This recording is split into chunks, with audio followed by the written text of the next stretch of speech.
નમસ્કાર મિત્રો, ફરી એકવાર હાર્દિક સ્વાગત છે મિત્રો તમારું અમારા આજના નવા વિડીયોમાં. મિત્રો, માઘ અમાસના પવિત્ર દિવસે જો મિત્રો તમે પાણિયારે આ એક વસ્તુ મૂકી દેશો તો મિત્રો તમારા પિતૃઓ એટલા ખુશ થશે કે તમને રાંકમાંથી રાજા બનાવી દેશે. સાથે જ મિત્રો, માઘ અમાસના દિવસે જો મિત્રો તમે પાણિયારે આ એક શુભ વસ્તુ મૂકી દો છો તો લક્ષ્મી માતાના તમને એટલા આશીર્વાદ પ્રાપ્ત થશે કે તમારી ગરીબી હંમેશને માટે દૂર થઈ જાય છે મિત્રો. આથી મિત્રો, બસ તમારે માત્ર આ એક વસ્તુ પાણિયારે મૂકવાની છે કે જેથી તમારું નસીબ રાતોરાત ચમકી જશે.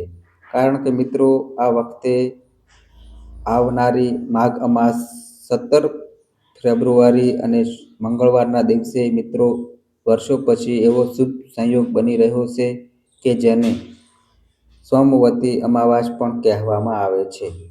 તો મિત્રો, આનો લાભ તમામ ભક્તોએ જરૂર લેવો જોઈએ. અને મિત્રો, સાથે જ માઘ અમાસ પછી તરત જ માઘી બીજ પણ આવે છે જેથી આનું ફળ જરૂર પ્રાપ્ત થાય છે.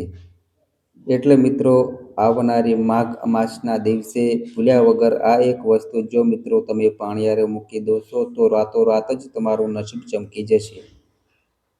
મિત્રો, આ વિડીયોને છેલ્લે સુધી સાંભળજો. મિત્રો, વિડીયોમાં આગળ વધતા પહેલાં જો મિત્રો તમે ઈચ્છતા હોવ કે માતા લક્ષ્મીની કૃપા તમારી ઉપર સદા બની રહે તો મિત્રો આ વિડીયોને એક પ્યારી લાઈક કરી અને કોમેન્ટ બોક્સમાં જય મા લક્ષ્મી જરૂર લખી દેજો. તો મિત્રો, આવનારી માઘ અમાસના દિવસે જો મિત્રો તમે પૂજા પાઠ ન કરો તેમજ વ્રત ઉપવાસ ન કરો પણ જો મિત્રો તમે પાણિયારે આ એક શુભ વસ્તુ મૂકી દો છો તો તરત જ મિત્રો તમારું ભાગ્ય બદલાઈ જશે. મિત્રો, આ માઘ અમાસના મહત્વ વિશેષ વાત કરીએ તો બ્રહ્મપુરાણ, વિષ્ણુ પુરાણ અને ભવિષ્ય પુરાણ અનુસાર મિત્રો આ એક શુભ દિવસ છે કે આ દિવસે વ્રત રાખીને પિતૃઓ માટે પૂજા અર્ચના કરવાથી ભગવાન ભોળાનાથ તેમજ માતા પાર્વતીને પ્રસન્ન કરવાથી વ્યક્તિને તેના જીવનમાં ચાલી રહેલી બધી જ મુશ્કેલીઓમાંથી જલ્દી મુક્તિ મળી શકે છે. અને મિત્રો, આવા લોકો છે એ તેના જીવનમાં બધા જ ભૌતિક સુખનો પ્રાપ્ત કરી શકે છે. તેની સાથે જ મિત્રો એવી પણ માન્યતા છે કે માઘ અમાસના વ્રતને જે કોઈ પણ લોકો કરે છે તો તેને તેના જીવનમાં કરેલા બધા જ પાપોથી મુક્તિ મળી શકે છે અને તેના ઘરમાંથી ગરીબી તેમજ દરિદ્રતા છે એ પણ દૂર થઈ જાય છે. તેમજ મિત્રો તેના જીવનમાં જે કોઈ પણ રૂકાવટ આવે છે એ પણ દૂર થઈ જાય છે અને ઘરમાં સુખ સમૃદ્ધિનો વાસ થાય છે.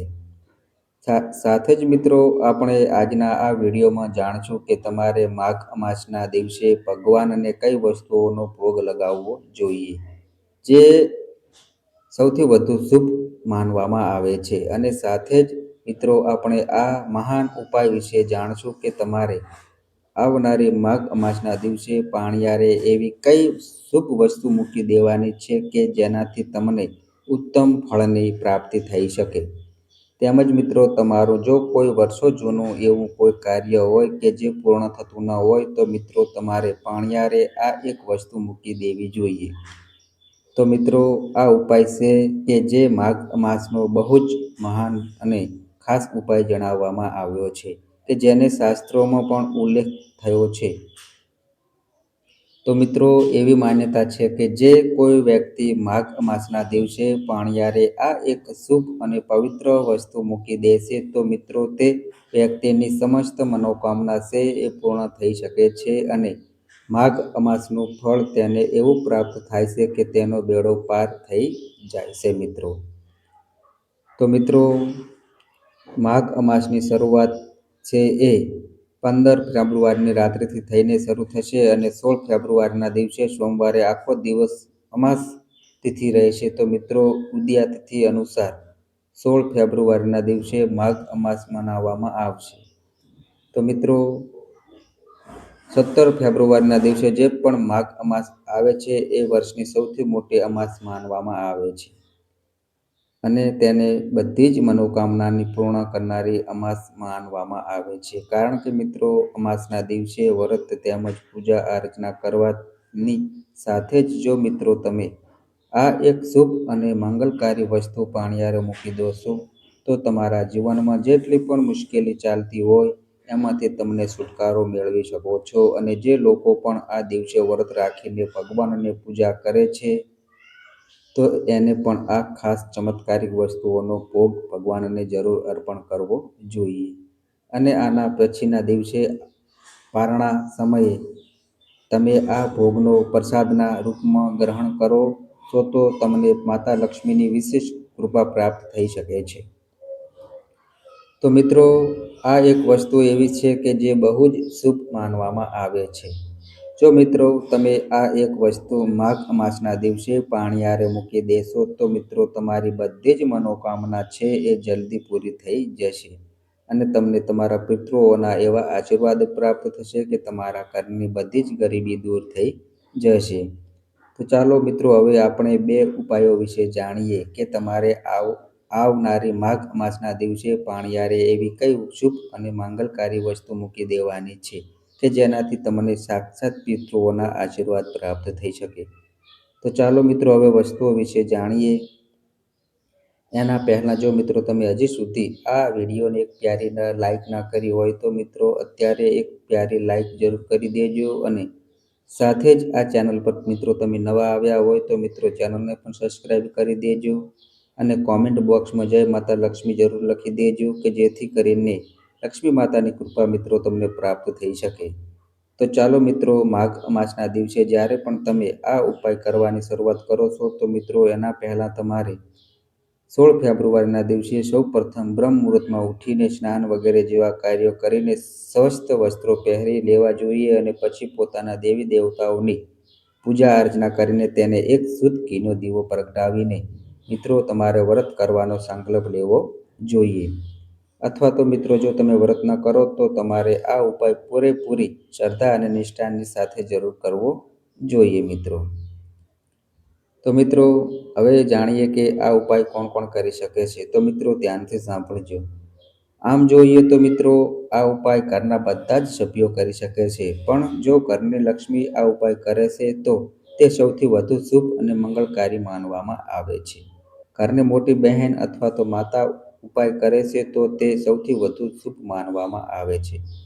કારણ કે મિત્રો, આપણે ઘરની માતા અથવા બહેનને આપણે ઘરની લક્ષ્મી માનીએ છીએ. આથી જો ઘરની લક્ષ્મી આ ઉપાય કરે છે તો મિત્રો આપણા ઘરમાં સાક્ષાત માતા લક્ષ્મી વાસ કરવા માટે આવે છે અને ઘરની બધી જ ગરીબીને દૂર કરી દે છે. અને મિત્રો, આપણા પિતૃઓની કૃપા પણ આપણી સાથે હંમેશને માટે રહે છે. તો મિત્રો, જ્યારે પણ તમે ઉપાય કરવાની શરૂઆત કરો ત્યારે તમારે મનમાં પૂરેપૂરી શ્રદ્ધા રાખીને આ ઉપાય કરવાનો છે. તો હવે મિત્રો તમારે સૌ પ્રથમ આ ઉપાય કરવા માટે એક વાટકામાં 1 અથવા 2 મુઠ્ઠી જેટલા ચોખા લઈ લેવાના છે. તો મિત્રો સાથે જ તમારે એક વસ્તુનું ધ્યાન રાખવાનું છે કે આ ચોખા છે તે એકદમ શુદ્ધ ચોખા હોવા જોઈએ. અને સાથે જ મિત્રો તમારે એ ચોખાની અંદર એક લવિંગ મૂકી દેવાનું છે. અને સાથે જ એક બીલીપત્રનું પાન લઈને મિત્રો તમારે આ વાટકામાં મૂકી રાખવાનું છે. મિત્રો આ વાટકો લઈને પછી તમારે તમારા ઘરમાં જ્યાં પણ પાણિયાર હોય, એટલે કે મિત્રો જ્યાં પણ તમે પાણી પીવાનો ગોળો અથવા તો રાખતા હોવ, તો એની નીચે તમારે એક વાટકો મૂકી દેવાનો છે કે જેની અંદર તમે 1-2 મુઠ્ઠી ચોખા, 1 લવિંગ અને બીલીપત્રનું પાન રાખેલું છે. મિત્રો જ્યાં પણ તમે ગોળો રાખતા હો, પછી ભલે તે ફિલ્ટર મૂકેલું હોય પણ તેની બાજુમાં, જ્યાં પણ ગોળો મૂકેલો હોય ત્યાં એની બાજુમાં અથવા તો એને નીચે તમારે આ વાટકો મૂકી દેવાનો છે. તો મિત્રો માઘ અમાસના પછીના દિવસે તમારે આ વસ્તુ લઈને ભગવાન શિવના મંદિરે જવાનું છે.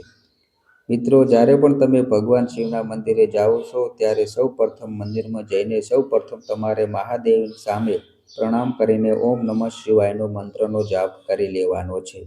અને મિત્રો તમે જે પણ આ વસ્તુ લીધી છે કે જેમાં એક મુઠ્ઠી ચોખા, એક લવિંગ અને બીલીપત્રનું પાન છે. એને મિત્રો તમારે એક કાગળમાં રાખીને શિવલિંગની સામે એનો સ્પર્શ કરાવીને પછી શિવલિંગની નીચે ગણેશ ભગવાનનું સ્થાન છે કે જ્યાં જળધારી છે, તો ત્યાં તમારે આટલી વસ્તુ અર્પણ કરી દેવાની છે મિત્રો.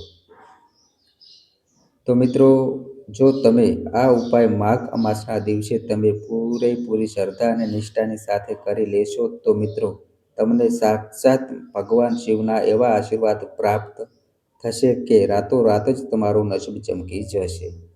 સાથે જ મિત્રો, માતા લક્ષ્મીની કૃપા તમને એવી પ્રાપ્ત થશે કે તમારા ઘરમાં ક્યારેય પણ અન્ન-ધનની કમી નહીં થઈ શકે. હવે મિત્રો જુઓ, આ અમાસના દિવસે તમે ઉપાય કરી લો છો, એટલે કે જો તમે પૂરેપૂરી શ્રદ્ધા અને નિષ્ઠાની સાથે પાણિયારે એક વાટકામાં એક મુઠ્ઠી ચોખા અને એક લવિંગ અને બીલીપત્ર પાન મૂકી અને પછી એના પછીના દિવસે ભગવાન શિવના મંદિરે આ વસ્તુ અર્પણ કરી દો છો, તો મિત્રો તમારા પિતૃઓના આશીર્વાદ હંમેશા તમારી સાથે રહેશે અને તે તમારાથી એટલા પ્રસન્ન થાય છે કે તમારા બધા જ કાર્યો છે પૂર્ણ થવા લાગશે. સાથે જ મિત્રો, તમારી જે કોઈ પણ મનોકામના હોય એ બધી જ મનોકામના પૂર્ણ થઈ જાય છે. તો મિત્રો, માઘ અમાસના દિવસે જે કોઈ વ્યક્તિ આ ઉપાય કરી લેશે તો તેની જન્મોજન્મની ગરીબી પણ દૂર થઈ જાય છે.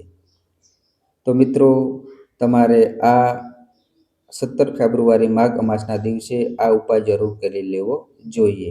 ભલે તમે વ્રત જપ તેમજ પૂજાપાઠ ન કરો, પણ તમારે આ એક ઉપાય જરૂર કરી લેવો જોઈએ કે જેનાથી તમને આ ઉપાયનું તેમજ માઘ અમાસનું સંપૂર્ણ ફળ પ્રાપ્ત થઈ શકે. તો મિત્રો, આ અમારી માહિતી ગમી હોય તો વિડીયોને એક પ્યારી લાઈક કરજો, તમારા મિત્રો સાથે શેર કરજો અને મિત્રો, આ અમારી ચેનલ પર નવા આવ્યા હોય તો મિત્રો ચેનલને પણ સબસ્ક્રાઈબ કરજો. તો બસ મિત્રો, આજે આટલું. ફરી મળીએ એક નવા વિડીયો સાથે. ત્યાં સુધી બધાય મિત્રોને હર હર મહાદેવ.